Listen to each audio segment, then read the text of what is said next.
Culture جو ہے وہ منتقل کرنا ہماری کاغذ والی کتاب ہے، اس کے ساتھ بھی ایک ان کا ادب سے تعلق نہیں ہے، پڑھنا نہیں چاہتے۔ میں تدریس سے وابستہ ہوں، پچھلے یہ کہتا آیا ہوں کہ ہمارے طلبہ میں یہاں کے وائس چانسلر جنہوں نے آج کے اس جدید سائنسی دور میں کہ کتاب بھی ایک ایسا میڈیم ہے جو آج کل کے زمانے میں اگر بالفرض کوئی میٹریکولیشن کا اسٹوڈنٹ ہے تو اس کو میں ایسی کتابیں پڑھے جو نئے آنے والے انٹرنیشنل کیپٹلزم کا اور پاکستانی سیاست پر انسان کی فطرت کا حصہ ہے، اس کے اوپر اور کہتے ہیں اگر بولنا چاہتے ہو تو پڑھنا پڑے گا۔ اسی حوالے سے پنجاب یونیورسٹی میں ایک بک فیئر کا انعقاد کیا گیا جس کے لیے بہت سی کتابیں سننے میں آیا کہ شاہزیب خان صاحب کی ہیں۔ ہم ان سے بات کرتے ہیں کہ یہ انہیں کیوں محسوس ہوا کہ آج کے اس دور میں جہاں ڈیجیٹلائزیشن کی طرف دنیا جا رہی ہے، آج پھر کتاب کی جو افادیت ہے وہ ان کو زیادہ اس طرف کھینچ لائی۔ ہم انہیں سے جانتے ہیں۔ جی السلام علیکم سر، مجھے فرسٹ ون تو یہ بتائیے گا، آج ڈیجیٹلائزیشن کی طرف دنیا جا رہی ہے، آپ پھر لوگوں کو پیچھے کھینچ کے لے کے آ رہے ہیں، وجہ کیا ہے؟ اصل میں بات یہ ہے کہ کتاب کا تعلق صرف اور صرف کسی خاص ٹیکنالوجی سے نہیں ہوتا۔ کتاب در حقیقت کتاب کی ایسنس، کتاب کی روح وہ علم ہے جو کتاب منتقل کرتی ہے۔ تو وہ کتاب چاہے آپ کو سافٹ فارم میں ملے، پی ڈی ایف میں ملے، چاہے آپ کنڈل پہ پڑھیں، چاہے آپ کسی ٹیب پہ پڑھیں، موبائل پہ پڑھیں، یا وہ ہارڈ کاپی پہ آپ پڑھیں، تو وہ کتاب رہتی ہے۔ اس طرح ہماری جنریشن بھی اور ہم سے اگلی جنریشن بھی، تو کلچر جو ہے وہ منتقل کرنا ہماری جنریشن پر بھی فرض ہے۔ تو جو کتاب کاغذ والی کتاب ہے، اس کے ساتھ بھی ایک رومانس اٹیچڈ ہے، اور یہ ایک نہ صرف یہ کہ وہ علم کی منتقلی کا ذریعہ ہے جی، بلکہ وہ بذات خود ایک کلچرل آرٹیفیکٹ بھی ہے، وہ ایک آرٹ ورک بھی ہے، وہ ایک آبجیکٹ آف ڈیکور بھی ہے، وہ ایک ایسا آبجیکٹ ہے that it should be celebrated. تو جب یہ نمائش اس طرح سے لگتی ہے تو اس میں یہ پہلو بھی ساتھ ہی شامل ہوتے ہیں۔ جب وہ کہتے تھے کہ لاہور کے بلکہ پاکستان کے لوگ ان کا ادب سے تعلق نہیں ہے، پڑھنا نہیں چاہتے، وہ باتیں زیادہ کرنا چاہتے ہیں، یہ یہاں پہ دیکھ کے تو مجھے حالات یکسر مختلف نظر آئے۔ اس پر کیا کہیں کہ یہ آپ کا ایکسپیرینس اور لوگوں کا جو ایک ذہن بن چکا تھا، اس پر آپ کی کیا رائے ہے؟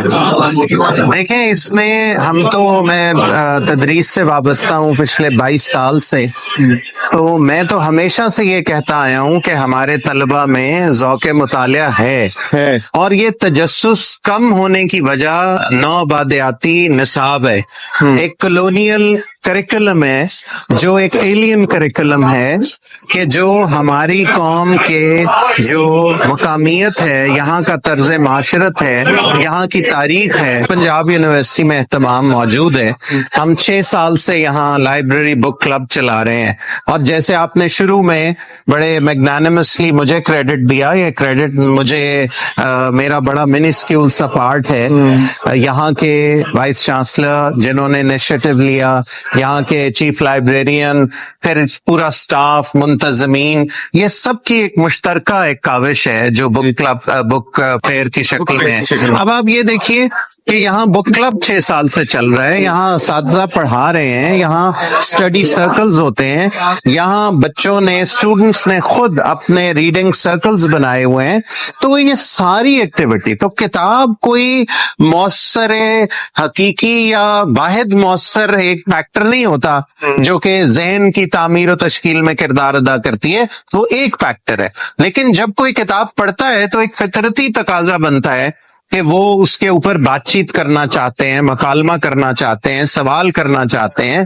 تو اس حوالے سے کتاب خریدنا اور پڑھنا وہ اس اوور آل عمل کا ایک حصہ ہے۔ جب وہ پڑھتے ہیں تو اس کے نتیجے میں ان کے سامنے بھی ملٹیپل پرسپیکٹیوز آتے ہیں، اور وہ پڑھتے ہوئے وہ اس علم کے معیارات سے روشناس ہوتے ہیں، اور معیار کی روشنی میں جب بھی معلومات کو پرکھا جاتا ہے تو وہیں سے آپ کا علم وہ ایک ٹھوس حقیقت بنتا ہے، اور آپ پھر اس کو ایک کارآمد علم کے طور پہ آگے لے کے چل سکتے ہیں۔ کارآمد علم کے طور پہ لے کے چل سکتے ہیں۔ سر مجھے یہ بتائیے گا کہ آج کے اس جدید سائنسی دور میں ہم کتاب کو تو ساتھ رکھنا ہے, پڑھنا, اسے علم تو لینا ہے, تو جو ڈیجیٹلائزیشن ہے اس کا مقابلہ کس طرح سے کرنا ہے, یہ بھی ذرا ضروری ہے. دیکھیں, ڈیجیٹلائزیشن کا مقابلہ کرنے کی کیا ضرورت ہے؟ کتاب بھی ایک ایسا میڈیم ہے جو کہ علم اس کی روح ہے جو منتقل ہوتی ہے.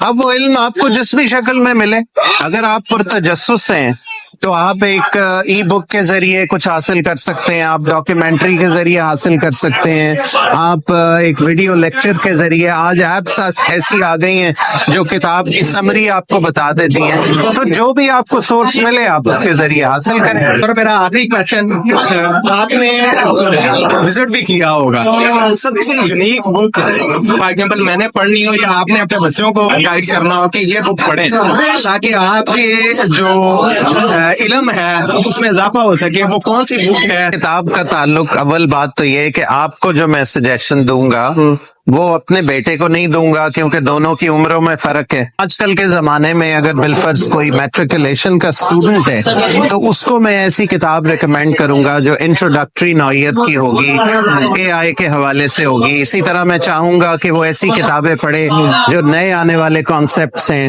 جو سرمایہ داریت کی نفی کرتے ہیں, بتاتے ہیں سرمایہ داریت میں کیا مسئلہ ہے. وندنا شیوا کی کتابیں یہاں پہ موجود ہیں. اسی طرح اے آئی کے حوالے سے کتابیں موجود ہیں, ڈی گروتھ کے کانسیپٹ پہ کتابیں ہیں, ڈی کلونیالٹی پہ کتابیں ہیں. تو چاہے وہ میٹرک کا بچہ ہو تو اس کے لیے بھی انٹروڈکٹری نوعیت کی ایسی کتابیں موجود ہیں. تو یہ میرے جیسے شخص کے لیے جس کا ایک بہت وقت مطالعے میں گزرتا ہو تو میرے لیے تجویز دینا بہت مشکل ہے. لیکن میں یہ کہوں گا کہ انہی کے ساتھ ساتھ آپ تاریخ پڑھنا بہت ضروری ہے, فلسفہ پڑھنا, ہسٹری آف آئیڈیاز پڑھنا, مستقبل کس طرف جا رہا ہے, تو اے آئی, سرویلنس کیپٹلزم. تو کتابوں کو ذریعہ بنائیں دنیا کو جاننے کے حوالے سے. سر آپ نے ایک میرا کوشچن تو آخری تھا لیکن کچھ ورڈ بولے. میں نے پچھلے دنوں یہاں کے گریجویٹ, پنجاب یونیورسٹی کے گریجویٹ سے پوچھا کہ انٹرنیشنل کیپٹلزم کا پاکستانی سیاست پر کیا اثر ہے, تو مجھے وضاحت دینا پڑی کہ کیپٹلزم ہے کیا, نہیں پتا تھا اسٹوڈنٹس کو. اب ہم جب اس کو ایک کتاب پڑھنے کے لیے کہہ رہے ہیں ایک گریجویٹ, تھوڑا سا مشکل نہیں ہو جائے گا؟ دیکھیں, بات تو تجسس کی ہے. اب مجھے پڑھاتے ہوئے اتنا عرصہ ہوا, میں نے پنجاب یونیورسٹی کی آپ کو کئی مثالیں دی.